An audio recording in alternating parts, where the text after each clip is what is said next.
Je ne vais pas vous mentir, mais il est vrai que je commence à devenir un petit peu accro à cet animé. Bien le bonjour à toutes et à tous, j'ose espérer que vous portez à merveille, que vous avez passé une très belle journée, une très belle matinée, un très bon réveillon, peu importe tout. Ce que j'espère, c'est que vous portiez à merveille. Aujourd'hui donc, parlons de l'épisode 4 avec spoiler de Solo Leveling. Et évidemment, afin de regarder la vidéo dans les meilleures conditions, et étant donné que je vais te spoiler, et que je vais montrer des images de l'épisode, fuis pauvre fou si tu ne l'as pas vu. Dans le cas où tu l'as vu, profitons, puisque oui, sur Crunchyroll, tous les samedis à 18h30, nous avons un nouvel épisode de Solo Leveling. Il est vrai que la semaine dernière, je n'ai pas pu vous sortir la critique le samedi, mais je vous l'ai sorti le lundi, donc si vous voulez aller voir la critique de l'épisode 3, n'hésitez pas, elle est totalement disponible. Mais aujourd'hui, évoluons un petit peu, là où l'épisode 3 était un petit peu, on va dire, les conséquences de toute l'action qu'il y avait durant les 2 premiers épisodes. Là, on a à nouveau de l'action et c'est un superbe épisode qu'on a eu aujourd'hui avec donc Jinwoo qui ne cesse d'évoluer. Et il est vrai que j'ai récupéré cette image avec notamment un commentaire d'une personne sur Twitter qui disait « Regardez le changement de tête ». Il est vrai que Jinwoo, durant les 3 premiers épisodes, était un petit peu, entre guillemets, apathique, en tout cas physiquement. Il avait la bouche vraiment très droite, de temps à autre, il avait, tu sais, cette petite pose genre « je suis un petit peu gêné en se grattant la tête ».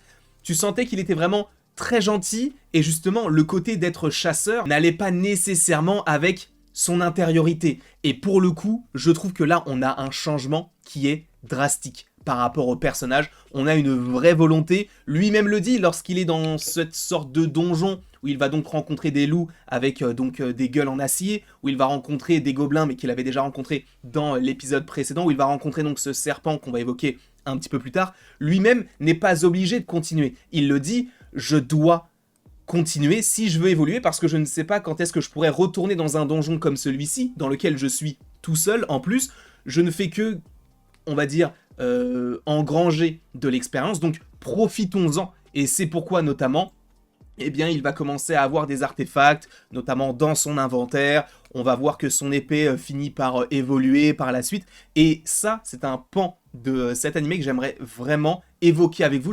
J'aimerais vraiment m'attarder sur cet aspect-là, puisque c'est hyper réaliste. Alors on est dans un animé où, oui, on a bien sûr des monstres, on a des gobelins, on a des loups, on a des serpents géants, on a des titans qui nous sourient en statue. Ok.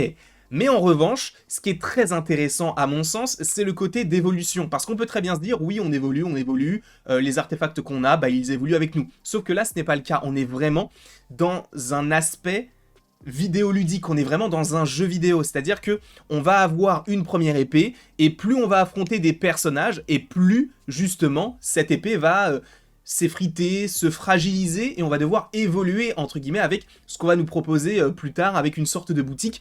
Moi, ça me fait un petit peu penser, alors je n'ai pas forcément une énorme connaissance dans les jeux vidéo de cet acabit, en revanche, j'aime bien Minecraft, et il est vrai que bah, plus tu utilises des pioches, admettons en fer, bah, quand tu la casses, tu dois en recréer une, et donc au fur et à mesure, tu comprends, sauf si tu as un certain matériau qui te permet une longévité infinie, là pour le coup ce n'est pas le cas, et à chaque fois quand tu en casses une, tu es obligé d'en recréer une autre derrière lui.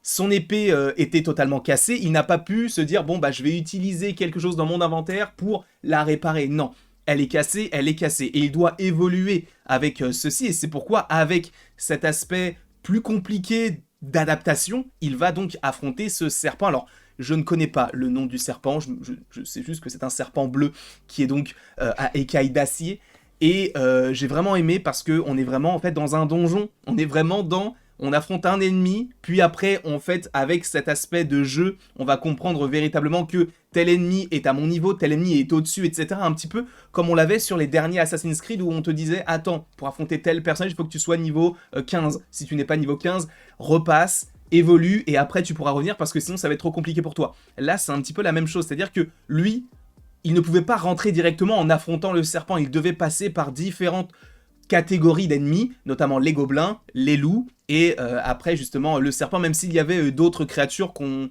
a vu assez succinctement avec un montage très rapide pour nous dire, bah voilà, il en a affronté d'autres, pas tous, mais il en a affronté certains.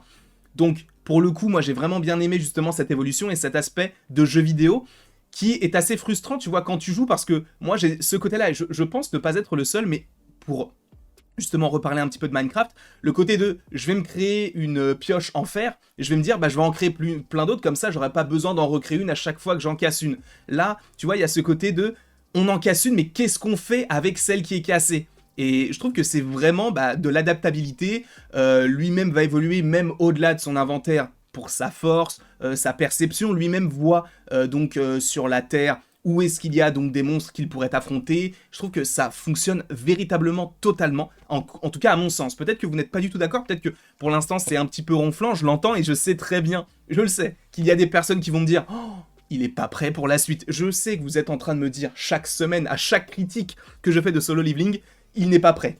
J'attends. J'attends parce que je sais qu'il y a encore plein de choses qui restent en suspens. Pourquoi lui a ça? Pourquoi lui a survécu à ces célestes, entre guillemets, donc ces statues dans les 2 premiers épisodes? Qu'est-ce qui a fait que lui est toujours en vie et pas les autres? Pourquoi lui est en face du coup de cet écran d'accueil, entre guillemets, en tout cas cet écran un peu semblable à un jeu vidéo? Pourquoi il y a ce double éveil? Est-ce qu'il est concerné par cela? Pourquoi lui évolue? Ça va être assez intéressant. Est-ce qu'il y a même un rapport avec sa famille, avec sa sœur, ou même donc avec sa mère, puisqu'on sait notamment dans l'épisode 3 qu'il y avait un rapport par rapport à son passé, etc. J'ai vraiment envie d'en savoir beaucoup plus sur son avenir, parce qu'en plus de ça, on sait qu'il est très puissant. Et là, justement, je voulais également revenir sur cette scène-là. J'ai pas vraiment compris comment c'est possible, et quand j'ai vu qu'il avait une aura bleue, tu sais, c'est bizarre, mais j'étais genre dans la compréhension la plus totale. Vraiment, je me suis dit, mais c'est très cool, mais qu'est-ce que cela veut nous dire? Est-ce que c'est, on pose une base maintenant pour te dire, il a pu rentrer dans un état un peu parallèle au sien, pour après expliquer ce que c'est réellement avec des personnes qui l'ont véritablement connu? Ça pourrait être très cool qu'on parte là-dessus, mais en tout cas, oui, je suis dans un perpétuel questionnement en me disant, mais d'accord, c'est cool là, maintenant, mais jusqu'où est-ce qu'on va aller par rapport à cette histoire-là? Je suis vraiment attentif à ce qu'on pourrait nous proposer du coup les prochaines semaines qui nous évoqueront du coup du Solo Leveling. Moi j'aime beaucoup. Pour l'instant je ne suis pas du tout déçu, comme je vous l'ai dit, je suis entre guillemets en train de devenir accro. C'est-à-dire que là j'étais en live sur Twitch, je me suis dit non, à 18h30 j'arrête le live pour regarder Solo Leveling. Je ne voulais pas attendre du tout, sachant qu'en plus j'avais un petit peu de retard sur l'épisode 3. Donc je me suis dit là il faut vous proposer la vidéo tout de suite, parce que moi aussi ça me permet de me fidéliser à une horaire pour justement me dire oh, samedi 18h30 il y aura tel épisode, tu vois. Ça me permet aussi de voir ça de cette manière là. Après, au-delà de Jinwoo, même si c'était surtout un épisode sur lui, il y avait également son amie qui elle est toujours traumatisée. On avait une autre créature qui est donc sorti d'un portail, qui a tué quand même pas mal de personnes, et lui, juste, il se dit, bah, je vais prendre mon épée, je vais lui jeter dessus, et il est mort automatiquement. Donc tu vois la puissance qu'il a, et encore une fois, pourquoi lui a la possibilité d'évoluer? Pourquoi lui a cet écran?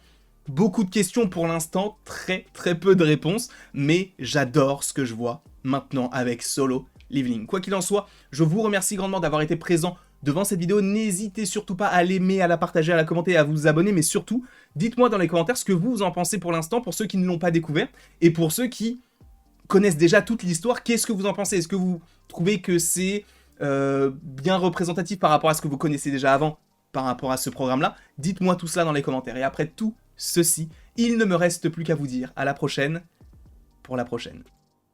Et donc, oui, quelques petites vidéos d'animation, moi ça me fait toujours plaisir. Donc si vous en voulez d'autant plus, parce que j'ai commencé Blue Lock, est-ce que vous voulez mon avis sur Blue Lock? Dites-le moi également dans les commentaires.